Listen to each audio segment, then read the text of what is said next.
السلام علیکم ورحمۃ اللہ وبرکاتہ۔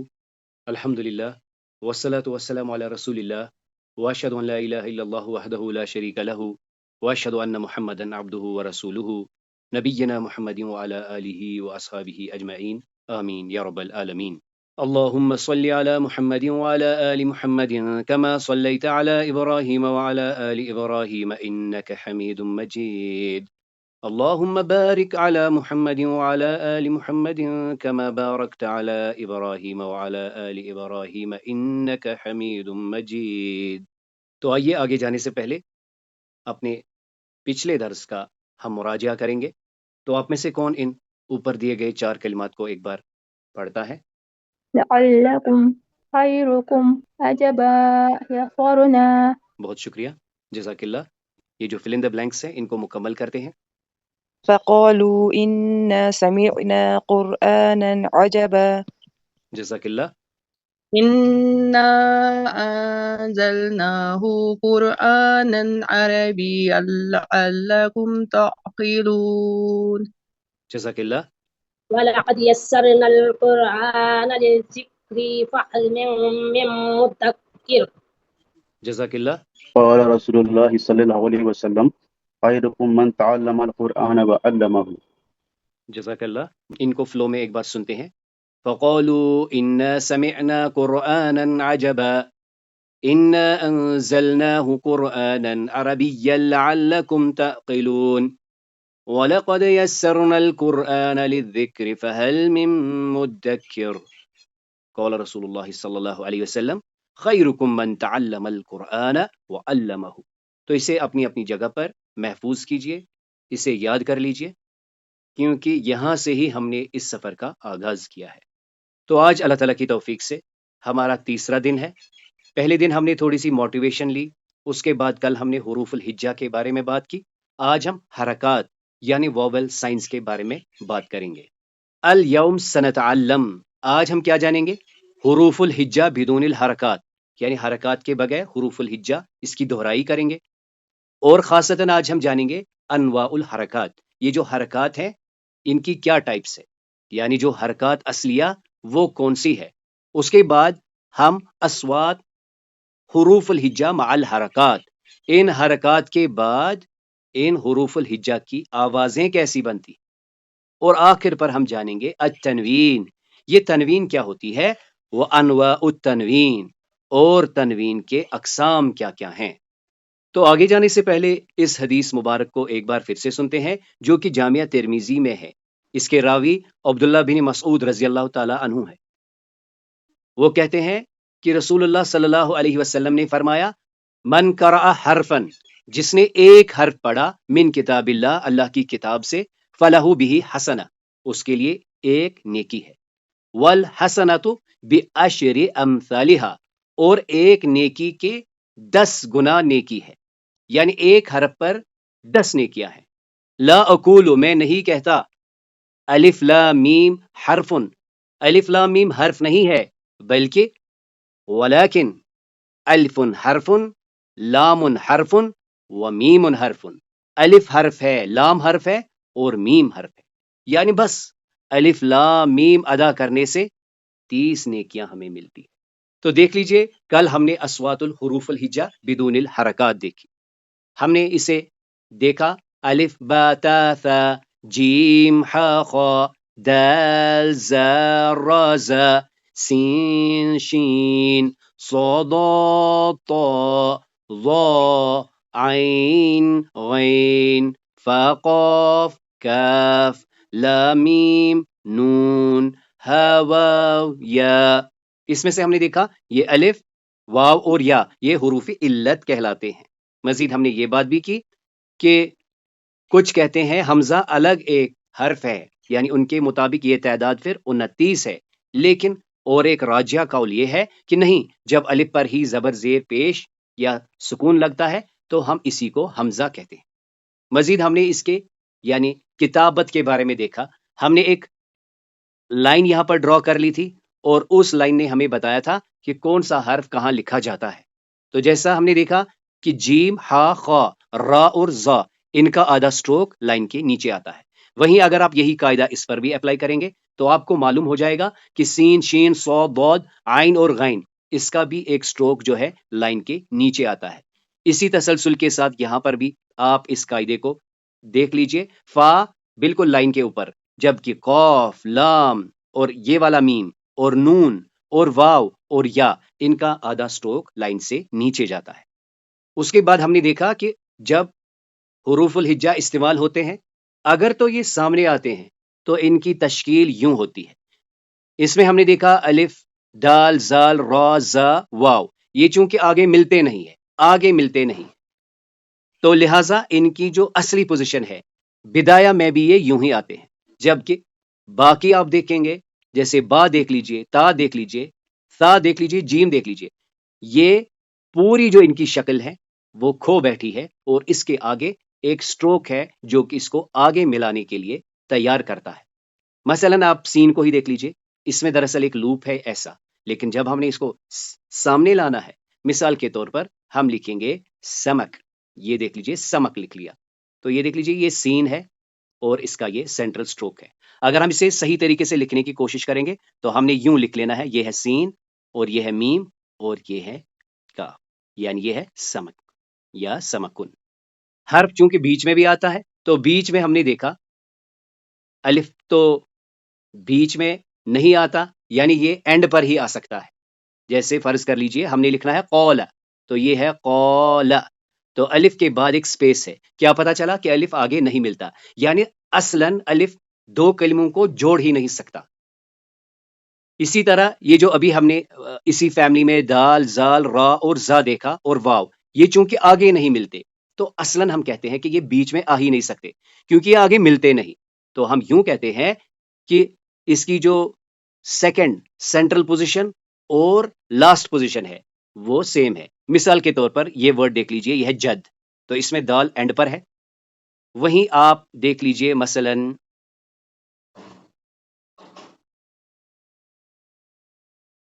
صدف، تو یہ دیکھ لیجئے دال یہاں پر کہاں پہ ہے تو یہ سینٹر پہ، لیکن چونکہ آگے ملتا نہیں تو لہٰذا اس کی یہ والی پوزیشن اور اینڈ والی پوزیشن بالکل سیم ہے، اور وہ قاعدہ مسلسل چلے گا، یعنی ہم دیکھتے ہیں کہ سینٹرل پوزیشن میں صرف را زا نیچے سٹروک دکھاتا ہے اور واو، یعنی جب ہم کلمہ بنائیں گے، کوئی بھی آپ کلمہ دیکھیں گے اس میں آپ دیکھیں گے یعنی جو سینٹرل پوزیشن پر ہوگا اس کا لوپ صرف را، زا اور واو میں آپ کو دکھے گا۔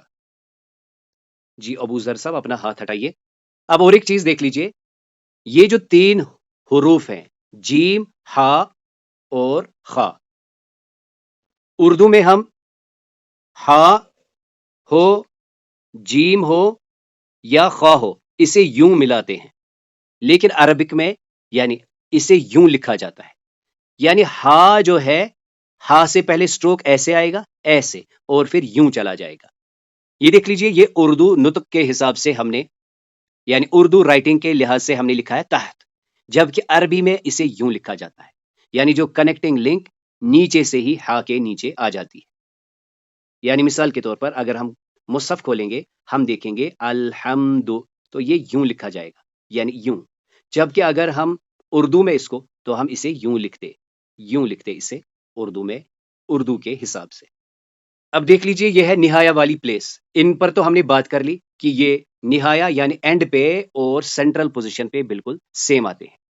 وہیں آپ نے اور ایک چیز نوٹ کر لی ہوگی، یہ جیم، ہا، خا اور یہ را اپنا لوپ پھر سے اظہار کرتے ہیں کیونکہ ان کو اینڈ پہ آنا ہے۔ اسی طرح یہاں پہ بھی دیکھ لیجئے سین، شین، صاد، ضاد، ان کا پورا لوپ، اسی طرح عین اور غین میں دیکھ لیجئے، قاف میں دیکھ لیجئے، لام میں دیکھ لیجئے، نون میں دیکھ لیجئے اور یا میں دیکھ لیجئے، اور یہ بھی دیکھ لیجئے یہ جو با کا پھر سے جو اپنا پوری شکل ہے وہ ظاہر ہو جاتی ہے کیونکہ اس نے اینڈ پہ آنا ہے۔ مزید ہم نے اس میں یہ بھی دیکھا تھا کہ اور ایک تا ہوتا ہے جسے ہم عام طور پر گولتا کہتے ہیں، جس کے بارے میں ہم تفصیل سے انشاءاللہ جانیں گے۔ یہ بھی اینڈ پر ہی آتا ہے، یہ خاص تا ہی ہوتا ہے جو کہ صرف اینڈ پہ آتا ہے، لیکن اینڈ پر بھی اس کی دو صورتیں ہیں، یا تو یہ متصل آئے گا یا منفصل آئے گا۔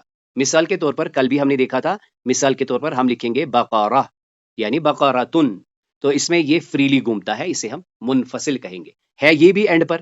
وہیں اگر ہم نے حقیبہ لکھنا ہے، یہ دیکھیے حقیبہ، تو یہاں پر بھی گولتا آیا ہے لیکن یہ متصل ہے، کنیکٹڈ ہے، متصل والی صورت میں اس کے پیچھے یہ کنیکٹنگ لنک لگ جاتی ہے۔ تو یہاں سے ہم نے کیا دیکھا کہ یہ جو حروف الہجا ہیں ان کی شکلیں کیسے چینج ہوتی ہے، کیوں؟ اس بنا پر کہ یہ آیا کہاں ہے، پہلے آیا ہے، بیچ میں آیا ہے یا اینڈ پر آیا ہے، بدایا، وسط اور نہایا۔ اس کے بعد ہم نے بات کی تھی کہ جب ہم ال کے ساتھ حروف الہجا پڑھتے ہیں، کہیں پر ہم یہ لام ادا کرتے ہیں اور کہیں پر لام لکھتے تو ہیں لیکن پڑھتے نہیں، اس کا اثر ہمیں شد کی صورت میں اس حرف پر ملتا ہے۔ تو جن میں یہ پڑھا جاتا ہے ان کو ہم قمری کہتے ہیں، جو کہ ہمارا آگے ایک لیسن آئے گا ڈیٹیل کے ساتھ۔ فی الحال ہم نے اس کو یوں اس لیے ابھی سمجھا ہے تاکہ جب بھی ہم لکھیں اور پڑھیں، چاہے شد ہو یا نہ ہو، اگر ال لگا ہے ہمیں عادت بنا لینی چاہیے کہ کہاں پر اسے پڑھنا ہے اور کہاں نہیں پڑھنا ہے۔ تو یہ جو ریڈ میں ہے ان کو ہم نے شمسی کہا، تو ان میں کیا ہوتا ہے، ال تو لگتا ہے لیکن پڑھا نہیں جاتا۔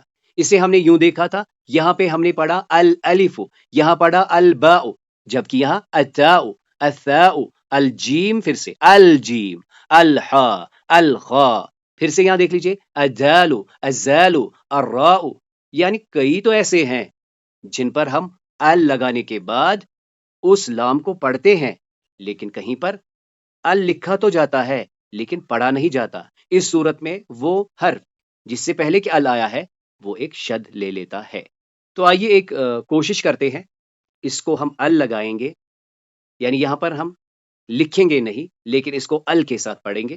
آپ نے یوں پڑھنا ہے الالف الباء، لیکن یہاں التاء، الألف الباء التاء الثاء الجيم الحاء الهاء الخاء. جزاک اللہ۔ الدال الذال الراء الزاء السين الشين الصاد. جزاک اللہ۔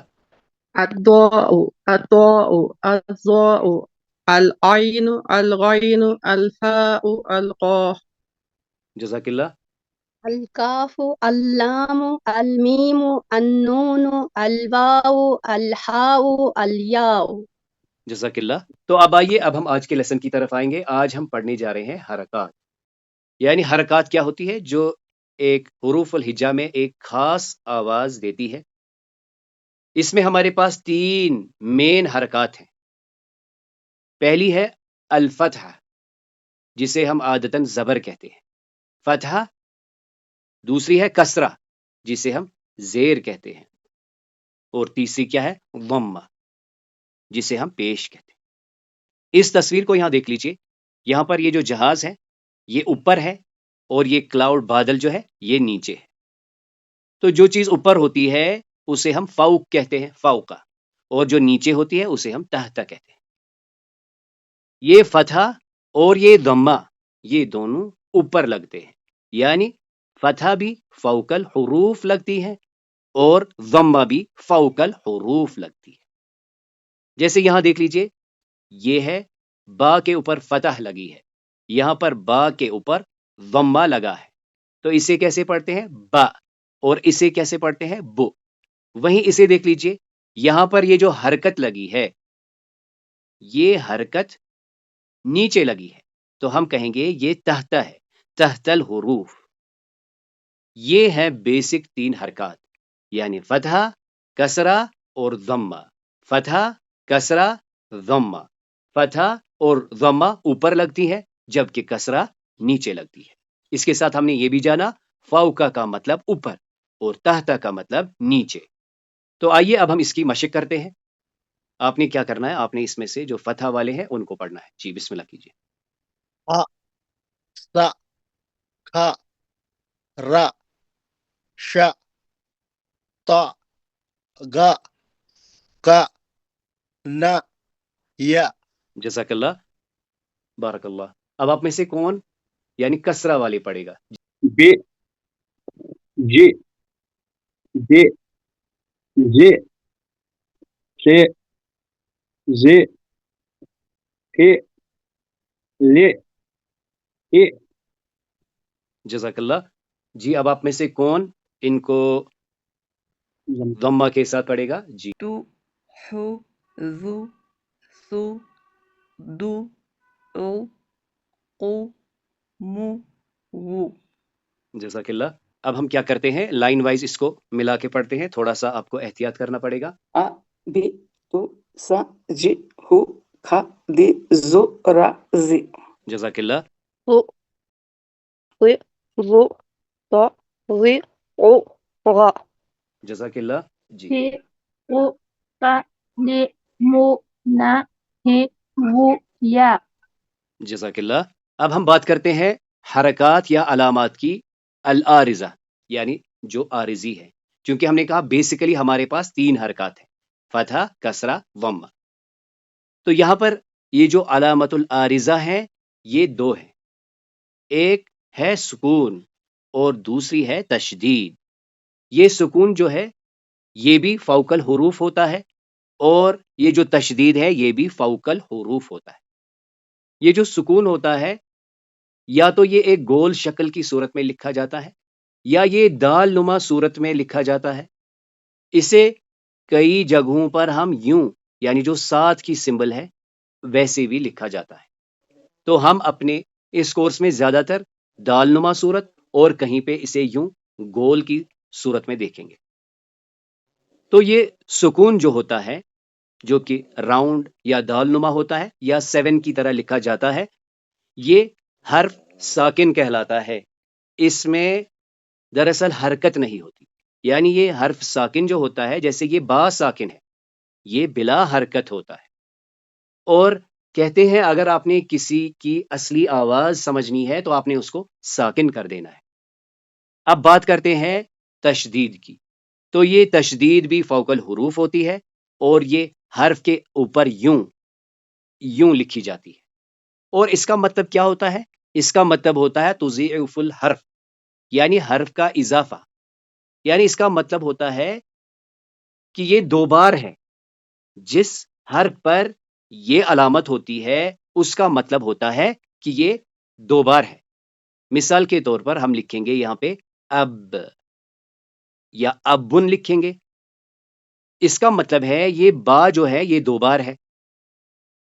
اول ساکن والثانی متحرک، یعنی یہ جو حرکت ہے تو ہم نے دیکھا کہ اس کو ہم نے 2 بار لکھنا ہے. کیوں بلا؟ کیونکہ اس پر تشدید ہے. پہلے والے کو ہم نے ساکن کرنا ہے اور دوسرے والے پہ جو حرکت ہے.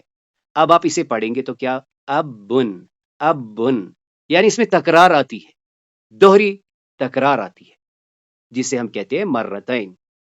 اب آئیے اب ہم آخر پر بات کرتے ہیں تنوین کی. تنوین کے بارے میں آپ نوٹ کر سکتے ہیں کہ تنوین علامت ہے اسم کی، یعنی جہاں پر آپ کو تنوین ملے گی آپ نے یہ پختہ گمان کر لینا ہے کہ یہ اسم ہوگا، یہ ناؤن ہوگا. یہ تنوین اصل میں کیا ہوتی ہے؟ اس میں ہوتا ہے نون، یعنی جو بھی حرف ہے جس پر ہم نے تنوین ڈالی ہے اصلاً اس میں کیا ہوتا ہے؟ آخر کلمے پر ایک نون ہوتا ہے. اور یہ کون سا نون ہوتا ہے؟ یہ ساکن نون ہوتا ہے. تنوین کا دوسرا نام ہم حرکتین بھی کہہ سکتے ہیں، کیونکہ اگر آپ دیکھیں فتح کو ڈبل کر دیجئے تو تنوین الفتح بن جائے گی، کسرہ کو ڈبل کر دیجئے تو تنوین الکسر بن جائے گی، وہیں ضمہ کو ڈبل کر لیجئے تو تنوین الضم بنیں گی. یہاں پر تنوین الضم کے بارے میں دیکھ لیجئے، اسے ہم یوں بھی لکھ سکتے ہیں، یعنی 2 ایکویلنٹ پیش ہم لکھیں گے، یا اسے ہم یوں لکھتے ہیں، یا اور اس کی ایک صورت یہ بھی ہے کہ ایک بڑا لکھا جاتا ہے اور دوسرا چھوٹا یوں لکھا جاتا ہے. تو فی الحال یہ جو فتحتین ہیں اور یہ ضمتین ہیں، پھر سے وہی بات، یہ فوق الحروف لکھی جائیں گی، لیکن یہ جو کسرتین ہے یہ تحت الحروف لکھی جائیں گی. اب جب ہم انہیں کھولیں گے، ایکسٹریکٹ کریں گے، یعنی یہ آپ دیکھ لیجئے مثال کے طور پر یہ ہے 2 زبر کی تنوین فتحتین. تو ہم نے کہا کہ اس کی یہ جو دوسری حرکت ہے اس میں دراصل ایک نون چھپا ہے، تو یہ نون ساکن ہے. اب بچا کیا؟ اب یہ بچا با، تو کیسے پڑھیں گے؟ بن. وہی آپ یہاں پر بھی دیکھ لیجئے، اس پر دوہری حرکات ہے، ایک حرکت کے بدلے ہم نے کیا لانا ہے؟ نون ساکن، تو کیا بن گیا؟ بن. اس کے بعد یہاں پھر سے دیکھ لیجئے، ایک حرکت کے بدلے ہم نے نون ساکن لانا ہے، تو کیا بن گیا؟ بن. یعنی یہ جو تنوین ہوتی ہے اسے ہم انشاءاللہ باقاعدہ جب ہم علامت الاسم پڑھیں گے وہاں ہم کہیں گے کہ تنوین کا مطلب ہوتا ہے نونائز کرنا، نون لگانا، اور نون لگانے سے ہمیں اسم کے بارے میں پتہ چل جاتی ہے۔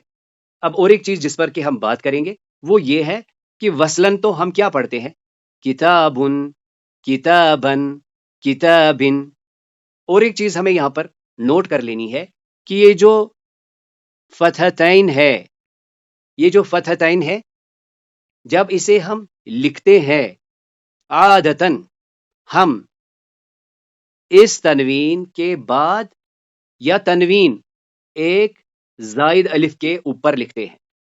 فرض کر لیجئے مجھے لکھنا ہے کتابن، تو مجھے یا تو یوں لکھنا ہے یا یوں لکھنا ہے، لیکن مجھے اس زبر تنوین کے ساتھ ایک زائد الف لکھنا ہے، اور جب وقف کیا جائے گا تو اس کی جو ایک زبر ہے وہ ڈراپ ہو جائے گی۔ یہ کیسے پڑھا جائے گا؟ کتابہ۔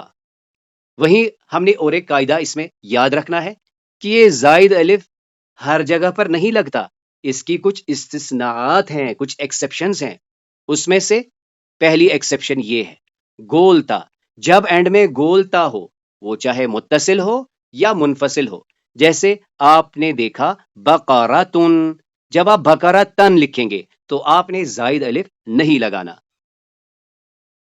اسی طرح سے اور ایک ایکسیپشن اس میں کیا ہے؟ جب اینڈ پہ حمزہ ہو، الف اور حمزہ، جیسے ہم لکھیں گے ما، تو ما ان ہمیں یوں نہیں لکھنا۔ اسی طرح سما ان ہم لکھیں گے تو ہم نے زائد الف کا استعمال نہیں کرنا۔ اب بات کرتے ہیں وقف کی۔ تو وقف کی صورت میں ہم نے جانا یہ جو پیش کی تنوین ہے جسے ہم ضمتین کہتے ہیں، اور یہ جو زیر کی تنوین ہے جسے ہم نے کسرتین کہا، یہ دونوں سکون سے ریپلیس ہوتے ہیں، یعنی اسے وقف کی صورت میں ہم کتاب پڑھیں گے، اسے بھی کیا پڑھیں گے؟ کتاب۔ ان دو میں بھی استثناءات کیا ہے؟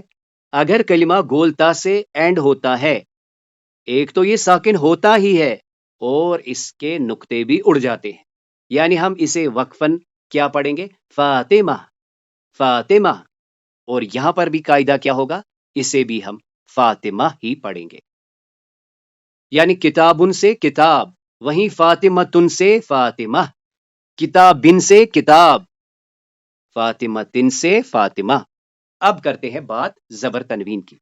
تو زبر تنوین یا فتحتین میں ہم نے دیکھا ایک زائد الف لکھا جائے گا جو کہ پڑھا نہیں جائے گا، کیونکہ جو ہم نے ابھی سٹرکچر ڈیفائن کیا تھا، یہ دیکھ لیجئے، چاہے ایسے لکھیں یا چاہے ایسے لکھیں، اس کا مطلب یہ با پر ہے، اور جب ہم اس کو کھولنے کی کوشش کریں گے، یہ ہے با، یہ ہے نون ساکن، اور یہ ہے زائد الف، تو اسے ہم نے پڑھنا نہیں۔ اب جب ہم اس پر وقف کرتے ہیں تو یہاں کیا ہوتا ہے؟ یہاں ایک یوں سمجھ لیجئے یہ جو تنوین کا دوسرا سٹروک ہے یہ اڑ جاتا ہے، اس صورت میں ہم اسے کتابہ، کتابہ پڑھیں گے۔ لیکن چونکہ ہم نے دیکھا کہ یہ جو زبر تنوین جب اینڈ پہ گولتا ہو یا حمزہ سے پہلے جب الف آیا ہو تب یہ رول اپلائی نہیں ہوگا، یعنی تنوین کے بعد الف نہیں لگائی جائے گی۔ سب سے پہلے تو اس کا قاعدہ پختہ کر لیجئے کہ جب بھی گولتا ہوگا اس میں تینوں یساوی ہیں، یعنی چاہے فتحتین ہو، کسرتین ہو یا ضمتین ہو، بہرحال وہ ریپلیس ہوگا ہا سے اور اس پہ سکون لگ جائے گا۔ اب رہا سوال باقی حروف کے ساتھ کیا ہوگا؟ باقی حروف وقف کی صورت میں کیسے پڑھے جائیں گے؟ کتابہ۔ اسی طرح افواجا، تو ہم اسے بدل دیتے ہیں، اس سکون کی تبدیلی ہوتی ہے زائد الف کے ساتھ۔ تو دیکھ لیجئے ہم کیا کریں گے اس والی سلائیڈ میں، جہاں پر ایک فتح ہے ہم اسے فتحتین کریں گے۔ آپ کو یاد رکھنا ہے کہ اس کے ساتھ ایک زائد الف بھی آئے گا، یعنی آپ نے یوں پڑھنا ہے ان، ثن، خن۔ جی ان، ثن، خن، غن، کن، فن، ذن، کن، نن، ین۔ جزاک اللہ۔ جی آپ میں سے کون پڑھے گا کسرہ کے بجائے کسرتین؟ بن، جن، دن زن صن ظن فن لن ہن جزاک اللہ. تو آپ میں سے کون پڑھے گا ضمتین کے ساتھ؟ تن ہن ظن فن دن ان قن من غن. جزاک اللہ. تو اس طرح آج اللہ تعالیٰ کی توفیق سے ہم نے حروف الہجا کو حرکات کے بنا ایک بار پھر سے دیکھا. ہم نے اس کی اشکال کے بارے میں بات کی. انواع الحرکات میں ہم نے حرکات الاصلیہ دیکھی، یعنی فتح، کسرہ اور ضمہ. مزید ہم نے 2 اضافی چیزیں سیکھی، فاؤ کا اوپر، تحت نیچے. اس کے بعد ہم نے ان کو استعمال کر کے حروف الہجا پر ڈال کر آواز دیکھی، یعنی با، بو اور بے. اس کے بعد ہم نے تنوین کے بارے میں بات کی اور اس کے انواع، یعنی ہم نے دیکھا فتحتین، کسرتین اور ضمتین. اس پر ہم نے بات کی کہ اس میں ایک نون ساکن ہوتا ہے. مزید ہم نے دیکھا کہ یہ جو فتحتین ہوتی ہے اس کے بعد ایک زائد الف لکھا جاتا ہے، جس میں کہ 2 استثناءات کے بارے میں بھی ہم نے جانا. تو اس کلاس میں جو بھی خیر تھا، جو بھی خوبی تھی، وہ محض اللہ کے کرم سے تھی. اس میں جو بھی کمی کوتاہیاں تھی وہ میری اور شیطان کی طرف سے تھی. سبحانک اللہم و بحمدک، نشہد ان لا الہ الا انت، نستغفرک ونتوب الیک.